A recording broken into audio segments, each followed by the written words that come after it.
everyone. My name is Miriam, and I am excited to welcome you to our first webinar titled COVID-19 Genetics and Molecular Diagnostics for IVF, hosted by Progenesis Academy. So Progenesis has always been dedicated to science, research, and innovation to help build healthy families. Following this COVID-19 outbreak, we really wanted to remain dedicated to our main mission and provide resources for reproductive health professionals. And that's really how Progenesis Academy was born. So our program will include webinars and roundtables. These will be hosted weekly on Wednesdays at 3 p.m. Pacific time. The virtual meetings will feature renowned experts within our fertility community, and they will also be tailored to clinicians, embryologists, nurses, and really all the members within an IVF community. We will also be offering CEU credits to all of our attendees as an effort to provide accessibility of education for your own professional development. I am pleased to announce today's speaker, Dr. Nabil Arrach. Dr. Arrach is the scientific director at Progenesis. He holds a Ph.D. in molecular genetics and biology and has 20 years of research experience.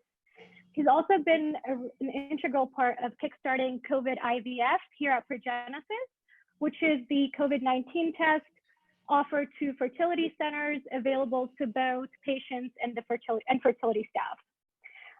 Before we get started, we do want to encourage your engagement, and we'll be welcoming questions for our speaker by concluding the webinar with a 15-minute Q&A. We will also be asking some questions to our audience during the webinar and sharing the results with you at the end. So without further ado, I would like to welcome Dr. Arrach. Dr. Arrach, over to you. Thank you so much. Thanks, Miriam. Welcome to Progenesis Academy. Today, we're going to be talking about COVID-19 genetics and molecular diagnostics for IVF.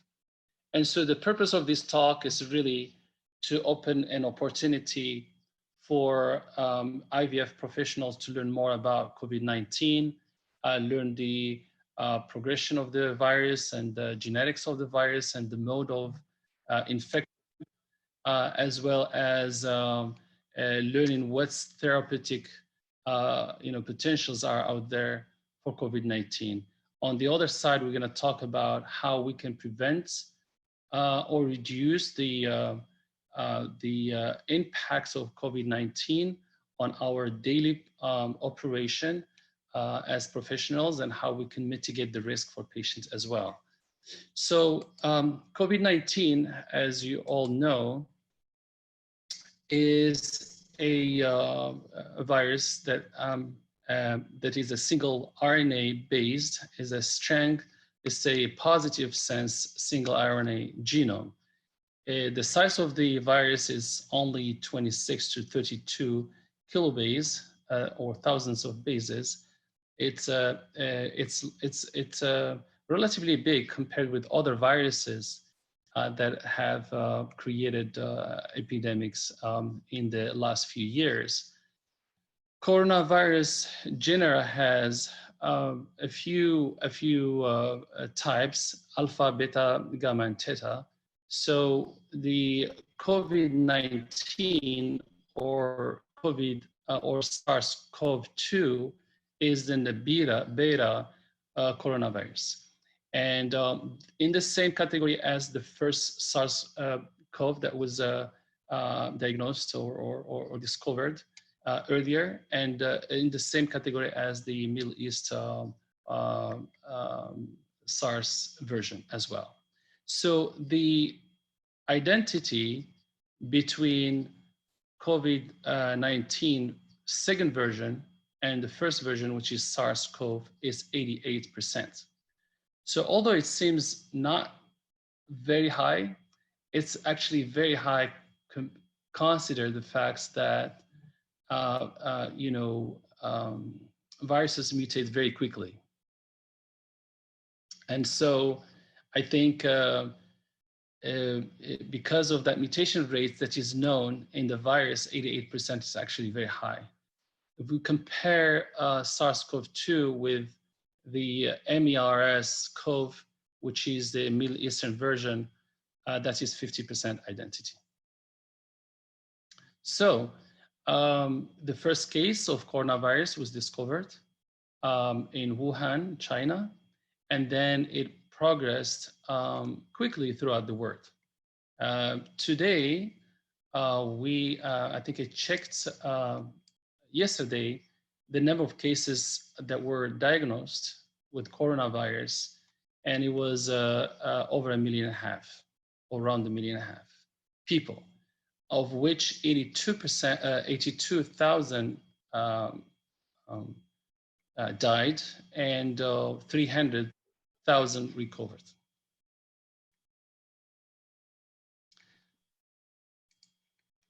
So let's talk a little bit about the life cycle of coronavirus. So the virus has a few ways of getting into the cells.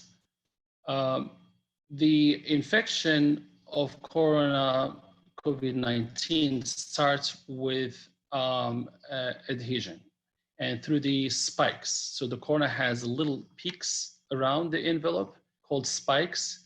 Those spikes will allow the virus to adhere to human cells. And then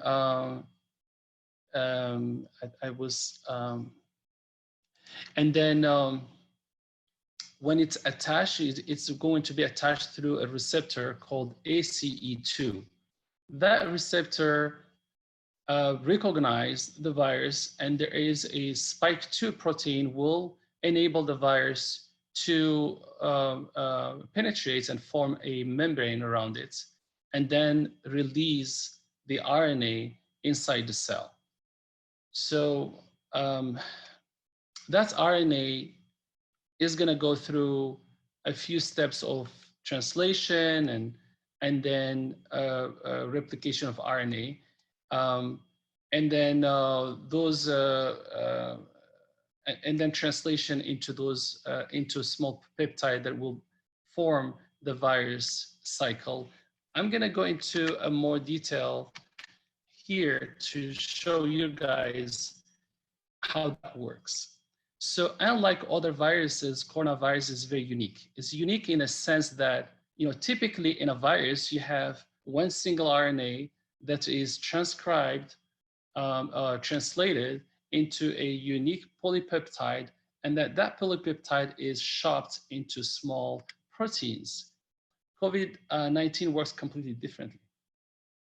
So the way it works is that the RNA, after being released, that RNA, only the first part is translated, which is open reading frame A and B, as you see in the slide.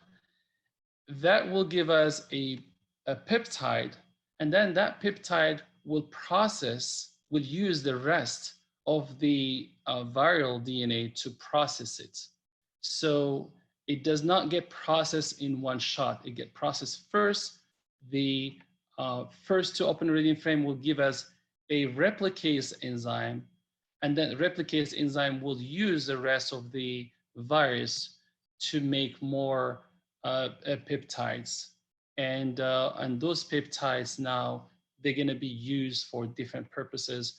For example, if you look at the slide, so the yellow parts, which is the S protein, that's for spike protein, is for adhesion and for penetration. And the last section that you see here with the 5' section of the virus is for wrapping up the virus into the capsid and then releasing it outside of the cell, packaging the virus. And so the 5' is designed to replicate and make RNA for the virus. So one for replication, one for adhesion, and the other one for packaging. Now, if you look at genome of COVID-19, it mutated at a very high rate, and it's something that we have not seen before. It has a mutational rate that is very, very high. And so there is a study that have gathered all the sequences available for COVID-19 that was extracted from patients, and they built a whole phylogeny tree and all other resources to understand the propagation of the virus and the evolutionary aspect. So 723 publicly shared COVID-19 genome were sequenced, and they were aligned to each other, and the mutation analysis was processed to understand the diversity, the genetic diversity among the virus. And they used that same information to track the movement of the epidemic across the globe. So the interesting first comparison was to look at species that are infecting humans versus the ones that infected other mammals or species. In this case, if you see in blue color, those are species that have been found in bats, while the one in red were found either in the version number 1 of COVID, SARS, or number 2 on the left-hand side. Those are species that were found in the new version of COVID, which is COVID-19. So as you see, they all share the same branch. So species that have been found in bats are genetically very similar to both SARS COVID version 1 and version 2. So here's another comparison where we look by region. And so we look at all these genomes and we look at the similarity between them across all the cases found worldwide. So if you look at the phylogenetic tree on the left-hand side, points that you see there is a sample.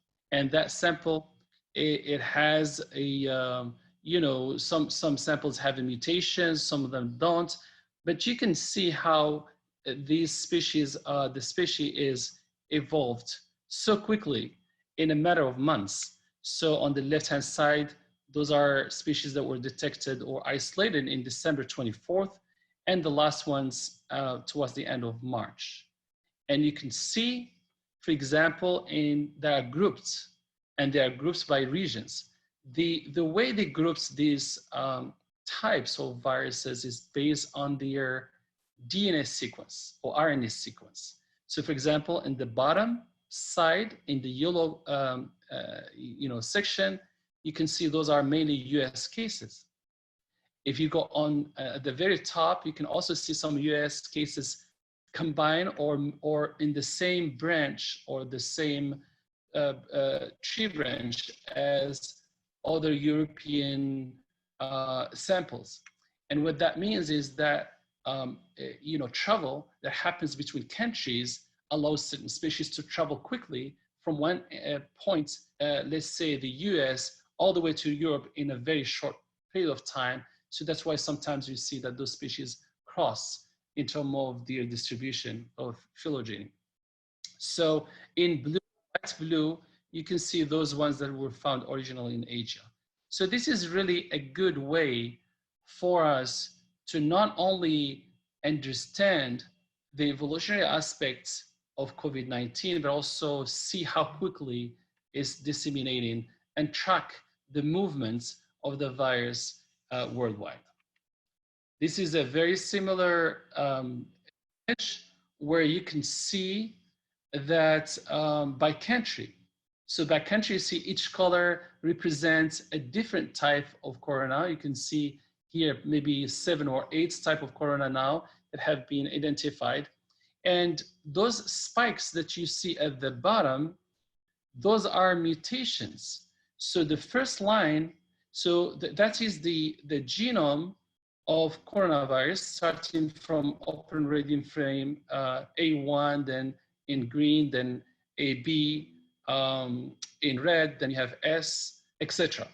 And the spikes that you see, those spikes are the how often the mutation was found in that position. So what tells you when you compare the mutation rate at nucleotide level on top or amino acid level at the bottom, you see that are very similar. And what that means is most of the changes that happen in corona RNA triggers a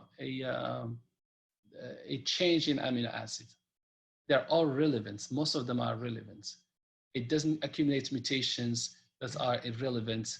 And I think what makes them relevant is probably the infectious aspect of it. And so you can see how often the mutations were found in such a short time. Now, if you look by, we've seen by country, look at the left-hand side, you can see on top China, and then you go all the way to Denmark. So the type of virus changes even by country. That's how fast the mutation happens. So you can type them almost by country, and you can see how it progresses from region to region. Now, by age, this is not a phylogenetic tree because we're just looking at age. So if you look at age and how often the virus have impacted certain ages, you can see that most of the individuals that are impacted are in a mid-age to older age, 40 or late 30s or 40 all to 90 something, right? If you look at this graph and you try to look at the blue dots, you can barely see them. That is very early stage. So the virus tends to affect more older older individuals, and they tend to have more symptoms than the younger ones. Although we have seen cases of younger people getting sick and sometimes died, those are exceptions. There are many. It's not like there is none. But if you look at all the population that has been affected, most individuals that have symptoms and are affected are in the older age. Now, the data was also captured by taking into account social distancing, or countries and states that have implemented social distancing. And what you can see here, when you don't do anything, the rates of infection increase exponentially. And with distancing, as distances increases, that curve flatten, and that's what we hear a lot about. Flattening the curve is basically controlling the spread of the virus across individuals and population.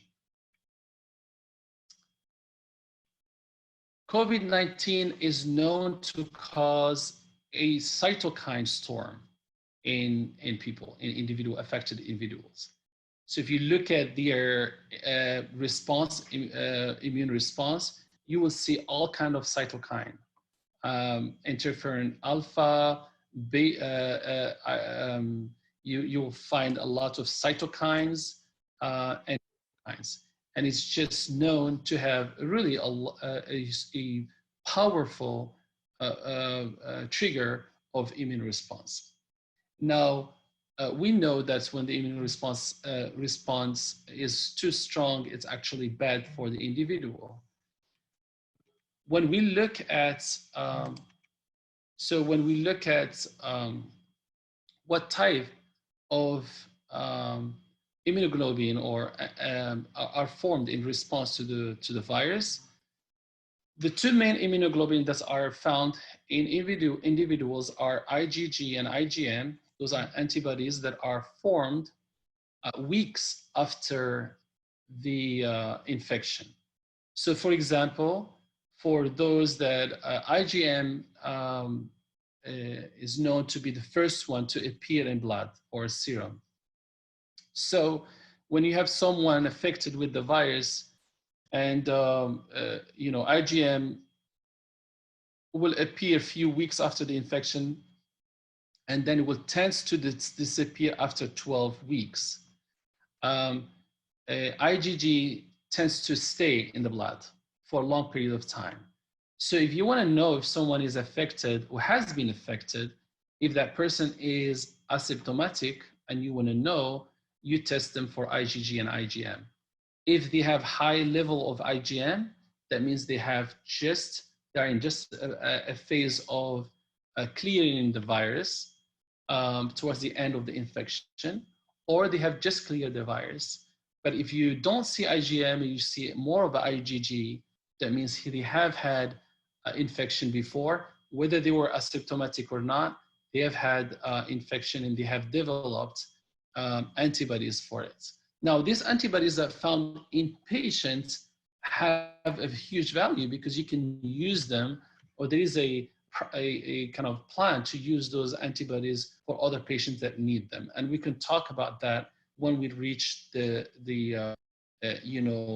therapeutic aspects of coronavirus.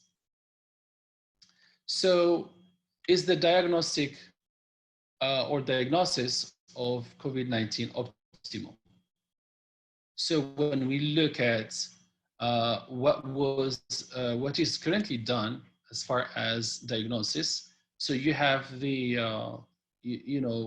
the clinical manifestation, monitoring the temperature of the patient, measuring their heartbeat, etc. So you can use that as a diagnostic tool. Most people use it. If the patient's temperature is low, is not too high, then hospital will release that patient or not take that patient. You can do a CT scan to see the spread of virus in the lungs.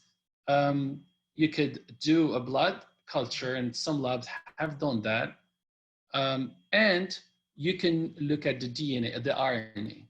So the RNA, basically you take a sample infected or a suspected infected patient, and then you extract the RNA, and then you transcribe it into cDNA. It's called retrotranscription, and we can talk about that. And then once you do that, then you see how much RNA you're detecting, and based on how much you're detecting, you can tell if that patient has viral RNA. Another point, or another diagnostic tool is the IgG and IgM that we talked about. So there are ways that you could test in a quick, rapid test to find out if the patient has IgG and IgM. Finally, you can do an ELISA test. ELISA test is immunoassay test that also looks for IgG and IgM. So when you have an individual that wanted to know if they have a virus, you have to categorize them: are they symptomatic or asymptomatic? Because of that great need for testing, there is a preference. People that are symptomatic because they have preference, but you can do it both ways. If you have the means, you can also test people who may be in the virus, but they are asymptomatic. And okay. Now, going to real-time PCR. Real-time PCR is the gold standard when it comes to testing for coronavirus RNA. And so there are a lot of studies that have done it during the SARS version #1, and now it's being done, or it's being used as a diagnostic tool for the COVID-19. There are many labs that have a FDA approval according to the emergency plan, and they are running the tests in their laboratory. And so this here is a study where they looked at correlation between CT scan, a chest CT, and an RT-PCR test. Okay, so they've looked at 167 patients, of which 155 were carrying the 155 had been diagnosed according to CT, but also are positive for RT-PCR tests. On the other hand, 5 of them were negative in RT-PCR, positive in CT scan, but then when they took a second sample after 2 to 8 days later, they found that all of them were positive with RT-PCR. 7 patients were negative with RT-PCR, but only 1 of them came positive later on with CT. So those ones that are negative in RT-PCR, that are positive in RT-PCR, negative in CT, could be early stage asymptomatic, the one that have very low dose of virus. So it doesn't really impact their health that much because it's low dose, but it's detected when you use molecular testing. Not every study using real-time PCR shows high correlation. There are studies that are saying that the correlation wasn't that great. And this is another study on the right-hand side where they're talking about sensitivity of real-time PCR being 61 and 68% in nasopharyngeal samples, aspirates, and 65 to 72 in throats swab specimen. And when we looked at this study carefully, it's not a real-time PCR, it's more of a retrotranscription of the RNA that was subject to a specific amplification using PCR primer. It wasn't a true real-time PCR. I don't take that as a real-time PCR correlation. The second test that I was going to talk about is the rapid test. And this has been very popular in China. A lot of these products were used in Europe. There was a recall in Europe for defective tests of this nature. But how the test works is very simple. It's a immuno. So the sample, what you see in C and T, C is for control, T for test, S for sample. So the human IgG and IgM monoclonal antibodies are loaded on this chip, and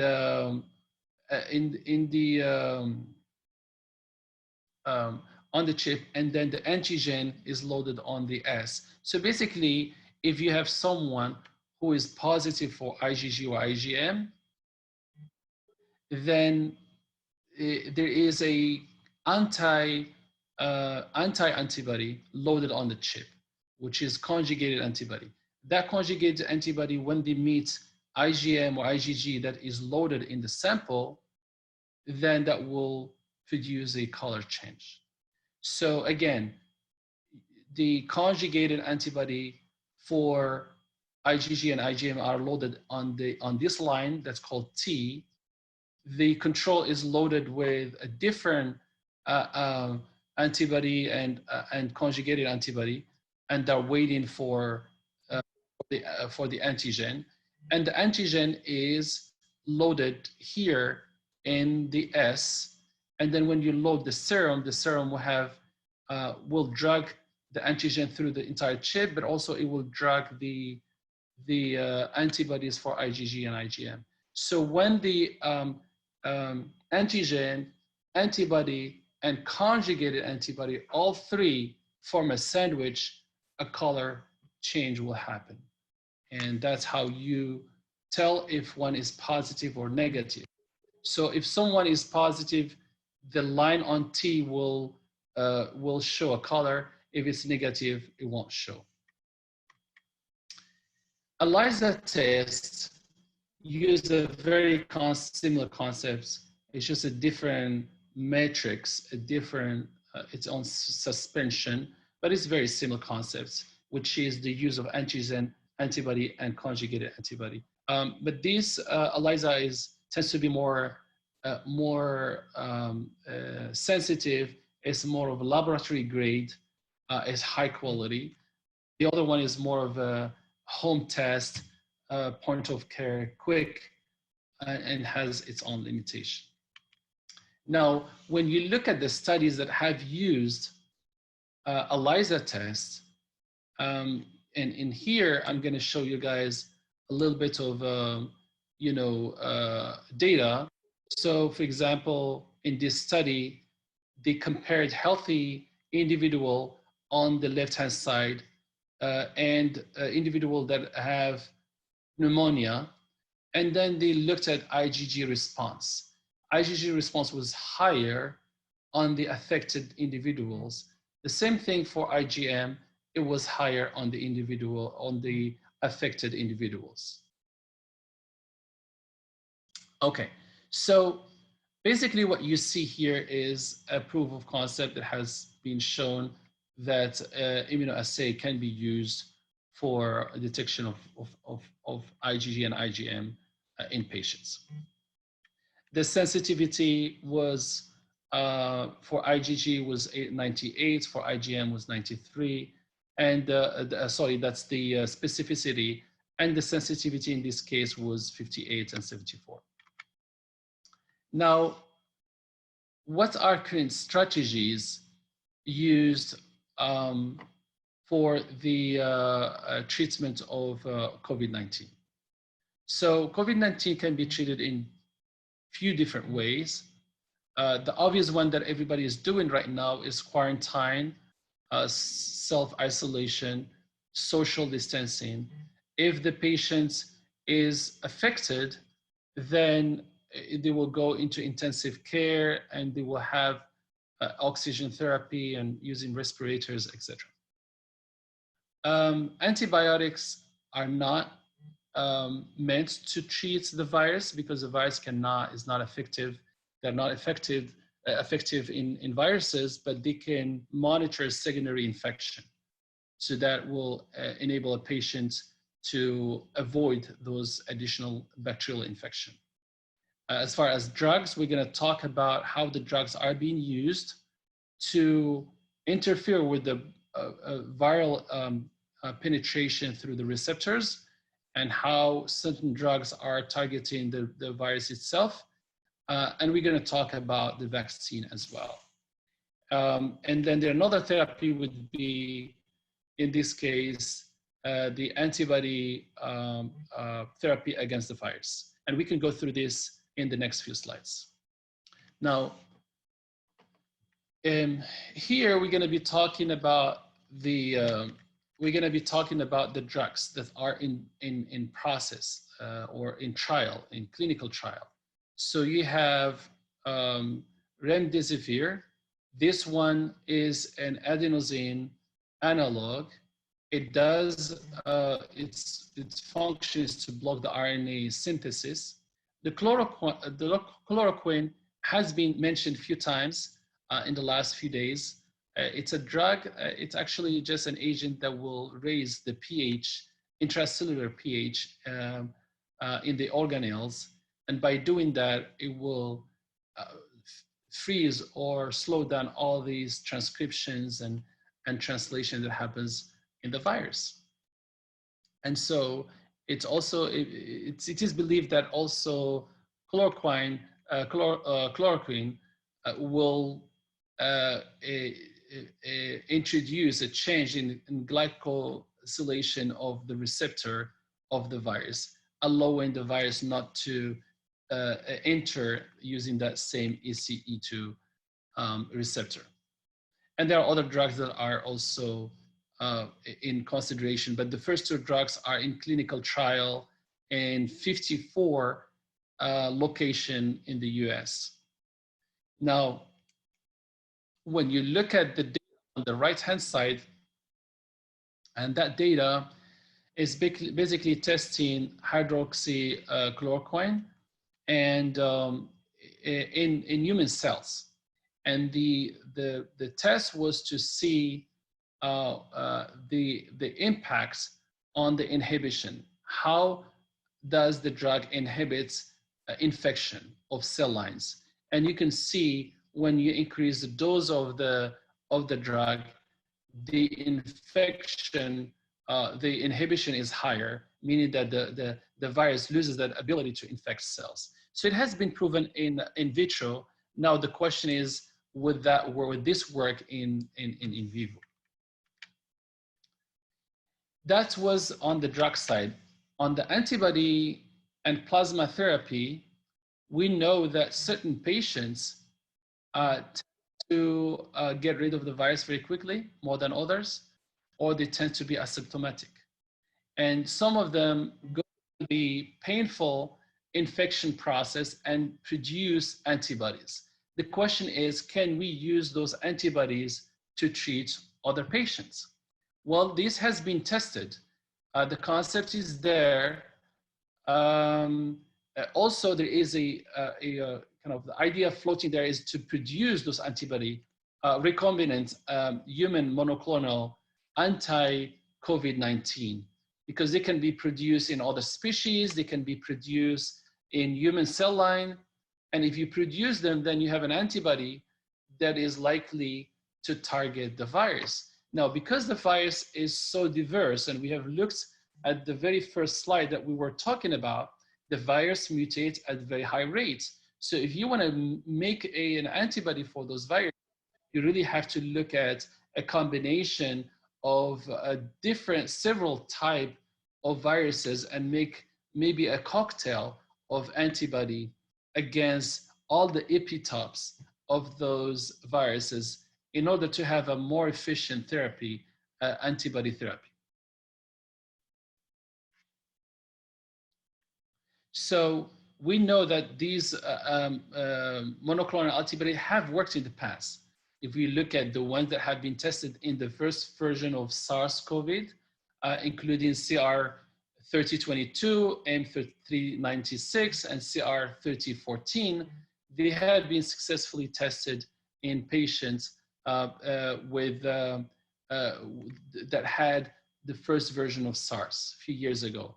The question is, can we use the same antibodies that have affected older patients in the first wave towards patients in the second wave? And I think there are a few labs that have tested that in the lab, but a clinical trial has not been done yet.